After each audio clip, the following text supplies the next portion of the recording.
Hello दोस्तों, कैसे हैं आप लोग। आई होप आप लोग बढ़िया होंगे, आपकी तैयारी भी बढ़िया चल रही होगी। तो जैसा कि आप लोग जान रहे हैं, आज यूनियन बैंक ऑफ इंडिया की तरफ से लोकल बैंक ऑफिसर का एक नोटिफिकेशन आया है, जिसमें टोटल 1500 वैकेंसी दिखा रहा है।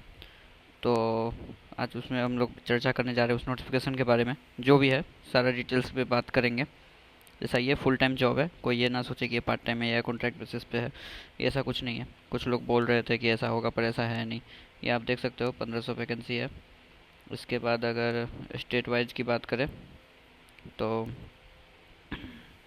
आप देखो, ये आंध्र प्रदेश से, ये यहाँ पे लैंग्वेज थोड़ा सा ज़रूरी रखा हुआ है। आंध्र प्रदेश में तेलुगु लैंग्वेज होना चाहिए, असम में असमीज, गुजरात में गुजराती, ये आप देख सकते हो। इसके बाद वैकेंसी की बात करें तो ये 200 वैकेंसी है आंध्र प्रदेश में। उसके बाद असम में 50, गुजरात में 200, कर्नाटका में 300, केरला में 100, महाराष्ट्र में 50, उड़ीसा में 100, तमिलनाडु में 200, तेलंगाना में 200 और वेस्ट बंगाल में 100। तो टोटल मिला के बात करें तो आप 1500 वैकेंसी देख रहे हो। और यहाँ पे कैटेगरी वाइज भी है, जैसे भी आप हो देख सकते हो उसको। और कुछ इंपॉर्टेंट बात यहाँ दिया गया है, तो वो सब भी है। तो ये तो हर हर वैकेंसी में होता ही है कि नंबर ऑफ़ वैकेंसी वो लोग चेंज कर सकता है जब भी होगा। या ज़्यादातर बढ़ाता ही है।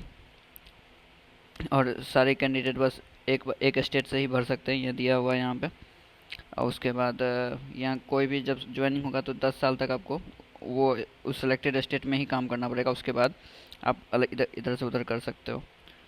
उसके बाद लोकल लैंग्वेज आपको आना चाहिए। ये सब जनरल चीज़ है।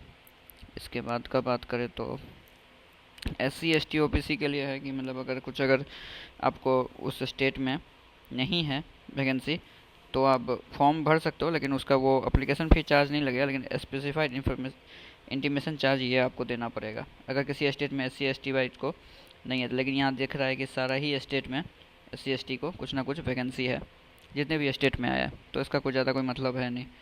तो आगे आगे चलते हैं, फिर इसमें देखते हैं। ये लोकल बैंक ऑफिसर का है। मिनिमम एज दिया हुआ है 20 और मैक्सिमम दिया हुआ है 30। और आपके पास किसी भी मतलब आप ग्रेजुएट होने चाहिए, यही दिया हुआ है इसमें। और आगे की बात करें तो फिर इस पे जाएंगे। ये सब तो कुछ खास नहीं है, तो ये सब पे कोई मतलब ज़्यादा है नहीं डिस्कस करने का, वीडियो बहुत लंबा हो जाएगा।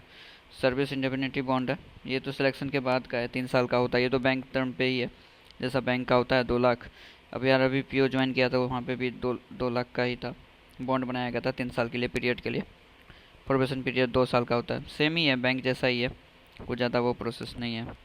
फिर अगर उधर बात करें तो ये रहा। इसमें एग्जामिनेशन पैटर्न का बात करें तो इसमें प्री नहीं है, सीधा एक मेंस का ही एक पैटर्न है, जो पहला ही टेस्ट है। उसके बाद डायरेक्ट इंटरव्यू है। तो जैसे मेंस का होता है ABPS PO का या SPI PO का, वैसा ही है। रीजनिंग एंड कंप्यूटर एप्टीट्यूड है, 7 मिनट है। मैक्सिमम मार्क्स 60 है, 45 question, same IBPS PO mains जैसा है। और GA है, 40 question, 40 mark, 35 minute. Data analysis interpretation, तो ये भी 35 है। 35 नंबर ऑफ क्वेश्चन है, मैक्सिमम मार्क्स 60 है, 45 मिनट। ये भी वही है IBPS PO जैसा। इंग्लिश लैंग्वेज 35 है, मैक्सिमम मार्क्स 40 मिनट। एक तरह से वही। और दो, ये देखो, दो है इंग्लिश राइटिंग। ये डिस्क्रिप्टिव दिया हुआ है, सेम IBPS PO मेंस के जैसा ही इसका पैटर्न बना हुआ है पूरा। और ऊपर जाएँ तो फिर कैमिल not print online for document, valid call letter, ये सब आपको लेके जाना है, जो भी है ये तो रहेगा ही। इसके आगे जाएँ तो यहाँ पे 0.25 का नेगेटिव मार्किंग भी है। कट ऑफ स्कोर भी यहाँ पे होगा।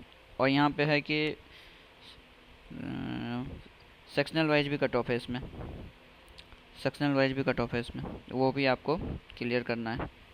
उसके बाद LPT टेस्ट होगा, अगर आप दूसरे स्टेट से भरते हो तो। अगर आपका वही 10 और 12 में वही लैंग्वेज है, लोकल लैंग्वेज ही है उसका, तो आपको LPT टेस्ट देना नहीं पड़ेगा। फिर पर्सनल इंटरव्यू है, जिसमें 1:3 का है। इंटरव्यू के लिए 1:3 के रेशियो में बुलाया जाएगा। जितना वैकेंसी है उसका 3 गुना करके बुलाया जाएगा। ये सेम ही होता है, बैंक में भी ऐसा ही होता है। उसके बाद ये कुछ है, ये आप देख के पढ़ सकते हो। और अगर एग्जामिनेशन सेंटर पे देख सकते हो, बिहार से तो फॉर्म ही नहीं आया है, तो बिहार का पटना का कोई बात ही नहीं है। और जहाँ जहाँ से फॉर्म आया वहाँ का ये देख सकते हो आप।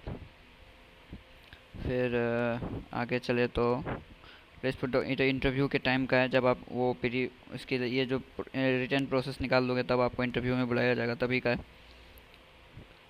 और फिर उसके आगे बात चाहिए कैरियर इन द बैंक पर bank procedure same bank policy पे ही चलता है इसका भी कैरियर, अगर उसके बारे में मालूम होगा तो उसका ही। फीस का बात करें तो ये देखो आप, जनरल EWS OBC इसको 850 है, और SC PWD 175 है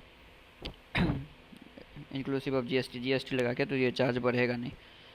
और फिर आगे जाएँ तो अप्लीकेशन प्रोसीजर, ये तो आप सब लोग समझते ही हैं, जैसे बैंक में देते हो वैसे ही आपको देना है, ऑनलाइन मोड है। फिर आगे जाएं,